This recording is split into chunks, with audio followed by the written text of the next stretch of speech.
કચ્છમાં રોગચાળાના મુદ્દે આરોગ્ય મંત્રીનું નિવેદન, નિષ્ણાંતોની ટીમ બનાવી કામગીરી થઈ રહી છે। અસરગ્રસ્ત વિસ્તારમાં પણ તપાસ થઈ રહી છે। કેમ મૃત્યુ થયા તેની તપાસ કરવામાં આવી રહી છે। કેમ મોત થયા તેના 2 દિવસમાં રિપોર્ટ આવશે। રિપોર્ટના આધારે સંક્રમણ ન વધે તેની કામગીરી, સંક્રમણ ન પણ હોય તો પણ પગલાં લેવાશે। મેડિસિન, પીએસએમ, બાળ રોગ, માઇક્રોબાયોલોજી વગેરેના નિષ્ણાતોની આખી ટીમ બનાવી અને ત્યાં મોકલી। ત્યાંથી અદાણી કોલેજમાંથી પણ એ નિષ્ણાતો આખી જે ટીમ ગયા પછી ત્યાં તમામે તમામ અસરગ્રસ્ત વિસ્તારોની મુલાકાત લઈ મૂળ કારણ, કેમ મૃત્યુ થયા, આ બધાની તપાસ કરી અને 2 દિવસમાં એ રિપોર્ટ આપવાના છે। અને એ રિપોર્ટના આધારે તરત જ આ બાબતે આગળ કોઈ પણ પ્રકારનું સંક્રમિત રોગ હોય તો આગળ ના વધે એની પગલાં લેવા માટે અને તેમજ આવતા સમયની અંદર કદાચ સંક્રમિત ન પણ હોય તો એ બાબતે આરોગ્ય વિભાગ તાત્કાલિક પગલાં લઈ અને એને અટકાવવા માટે। કોંગ્રેસ પ્રવક્તા પીસી ગઢવીના નિવેદન પર બોલ્યા આરોગ્ય મંત્રી, ગઢવીની રજા લઈને ટીમ કચ્છમાં ન જવાનું હોય, જ્યાં અસર છે ત્યાં ટીમે તપાસ કરવાની છે। કોઈને પૂછીને આરોગ્ય વિભાગની ટીમ જતી નથી। નિષ્ણાતોની બનેલી ટીમ અસરગ્રસ્ત વિસ્તારમાં ના જાય, ગઢવીને મળવા ના આવે, એની રજા ના લે, એની રજા લઈને એ કચ્છમાં ન જવાનું હોય। એ તો સ્વાભાવિક જ્યાં અસર થઈ હોય ત્યાં જ જઈ અને તપાસ કરી અને મુલાકાતો લઈ અને જ્યાં મૃત્યુ થયું છે ત્યાં પણ પૂછપરછ થાય અને એ ગામની અંદર પણ જઈ આ બાબતની જાણકારી લેતી હોય। એમાં કોઈને પૂછીને કોઈ પણ આરોગ્ય વિભાગની ટીમ જતી નથી હોતી। ભારે વરસાદ બાદ કોલેરાનો કહેર વધી રહ્યો છે। રાજકોટમાં કોલેરાનો વધુ એક શંકાસ્પદ કેસ મળ્યો છે। રામનગર વિસ્તારમાંથી મળ્યો છે કોલેરાથી કેસ। અલગ અલગ વિસ્તારમાં કોલેરાના 6 કેસ મળ્યા છે। થોડા દિવસ પહેલા રામનગરથી થોડે દૂર લોહાનગરમાં પણ કોલેરાના 2 કેસ મળી આવ્યા હતા। રામનગરની આજુબાજુના વિસ્તારમાં 2 કિલોમીટર સુધીના વિસ્તારમાં આગામી 5 ઓક્ટોબર સુધી ખાણીપીણીની દુકાનો, લારી ગલ્લા, બરફના કારખાના, ગુલ્ફીના વેચાણ પર પણ પ્રતિબંધ મૂકવામાં આવ્યો છે।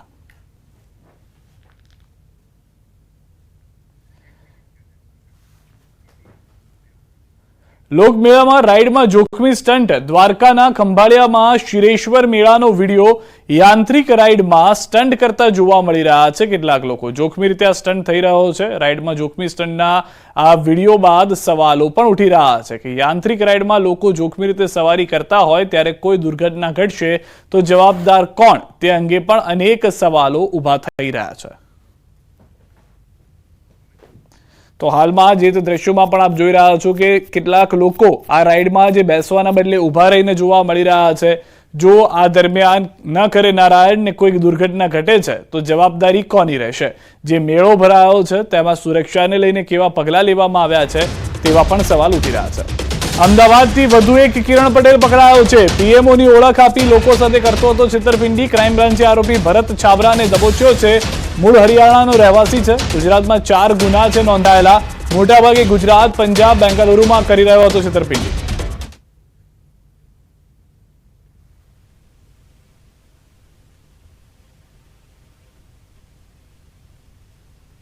ભાવ ઊભો કરી એની પાસેથી એણે પૈસા પડાવેલા અને ભરત સંગત્યાણી જે છે એ એની સાથે પણ પરિચયમાં હોવાના કારણે એ અવારનવાર જ્યારે અમદાવાદ આવતો ભરત છાબડા, એ વખતે સંગત્યાણી પાસેથી એણે એનું આધાર કાર્ડ મેળવેલું।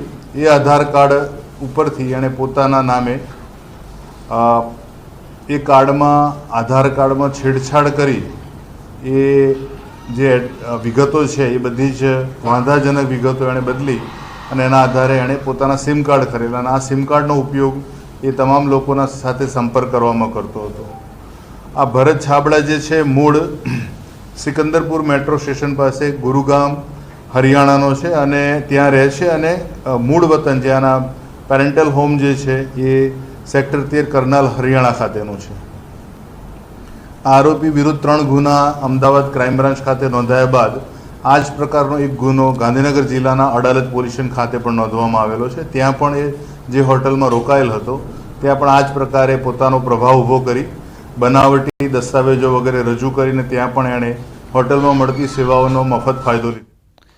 આ તરફ દ્વારકાના ખંભાળિયામાં શિરેશ્વર લોકમેળાના આકાશી દ્રશ્યો જોવા મળી રહ્યા છે. મિની તરણેતર સમાન આ લોકમેળા રંગબેરંગી દ્રશ્યોથી કેમેરામાં કેદ થઈ ગયો છે. હજારોની સંખ્યામાં લોકમેળો માણવા માટે લોકો પહોંચી રહ્યા છે. 9 સપ્ટેમ્બર સુધી ચાલુ રહેશે આ લોકમેળો. વર્ષોથી પરંપરાગત રીતે શિરેશ્વર મહાદેવ મંદિર વિસ્તારમાં યોજાય છે આ લોકમેળો. બનાસકાંઠા અંબાજી ખાતે ભાદરવી પૂનમના દિવસે દર્શન કરવાનું અનોખું મહાત્મ્ય છે, જેથી હાલ ભક્તો પગપાળા અંબાજી જઈ રહ્યા છે. પંચમહાલ જિલ્લામાંથી પણ મોટી સંખ્યામાં ભક્તો રથ લઈ પગપાળા માતાજીના દર્શનાર્થે જઈ રહ્યા છે. હાલ વરસાદી માહોલ વચ્ચે ભક્તો બોલ માડી અંબે જય જય અંબેના જયઘોષ સાથે ઝૂમતા જોવા મળી રહ્યા છે. યાત્રીઓની સેવા માટે ઠેર ઠેર વિસામોનું આયોજન પણ કરવામાં આવ્યું છે.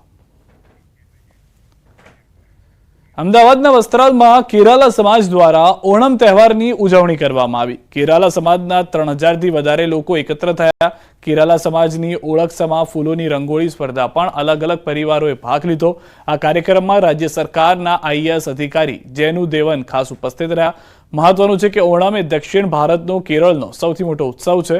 આ ઉત્સવ મલયાલમ કેલેન્ડરના પ્રથમ મહિના એટલે કે ચિંગમ ઓગસ્ટ સપ્ટેમ્બરમાં દંતકથારૂપ રાજા મહાબલીના ઘેર પરત આવવાના પ્રસંગની યાદમાં ઉજવાય છે.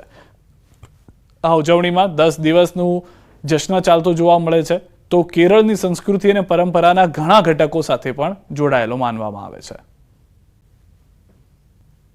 हमारा विविध cultural programme, education prize distribution, ऐसा सद्या ओणम सद्या मीन्स ए फीस्ट, ये सब का साथ में हम लोग जो है ओणम मनाया जाता है. ये अभी से सितंबर में चालू होगा तो अक्टूबर तक जो है ना कंटिन्यूसली हर वीक में हर एक अलग अलग वार्ड में मनाया जाता है. અમદાવાદના વસ્ત્રાપુરમાં આવેલ અમદાવાદ મેનેજમેન્ટ એસોસિએશન ખાતે મહિલા વકીલો દ્વારા સેમિનારનું આયોજન કરાયું, જેમાં વર્ચ્યુઅલ કોર્ટ, હાઇબ્રિડ હિયરિંગ અને ઓનલાઈન કોર્સને લઈને ચર્ચા કરાઈ, જેનો મુખ્ય હેતુ મહિલાઓને લીગલ સિસ્ટમમાં પારંગત બનાવી શકાય તે માટેનો એક પ્રયાસ હતો.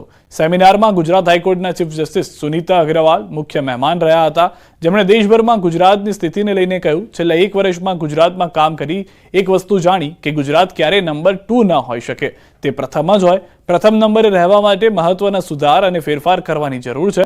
હાલમાં યુવા મહિલા વકીલોને ટેકનોલોજીના ઉપયોગ સાથે આગળ આવવા સલાહ આપી છે. આ સેમિનારમાં લગભગ 150થી વધુ મહિલા વકીલોએ ઉત્સાહભેર ભાગ લીધો. હાલના એઆઈના જમાનામાં સિસ્ટમ ઓનલાઈન કયા પ્રકારે થાય તે માટે સેમિનારમાં માર્ગદર્શન અપાયું હતું. Paperless court for Gujarat High Court, because I really strongly for the last 1 year we hear that Gujarat cannot be number 2 in anything. Gujarat has to be number 1 in everything. We have no option but to be number 1. So if we want to be number 1, then we have to adopt all those new systems.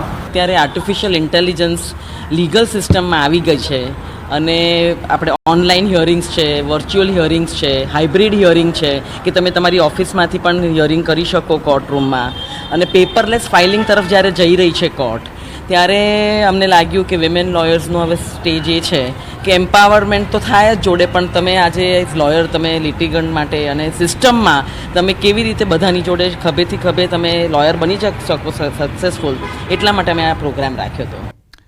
Ambalal પટેલની મોટી આગાહી, રાજ્યમાં વરસાદ હજુ ગયો નથી. ચીન તરફથી પ્રચંડ સિસ્ટમ આવશે.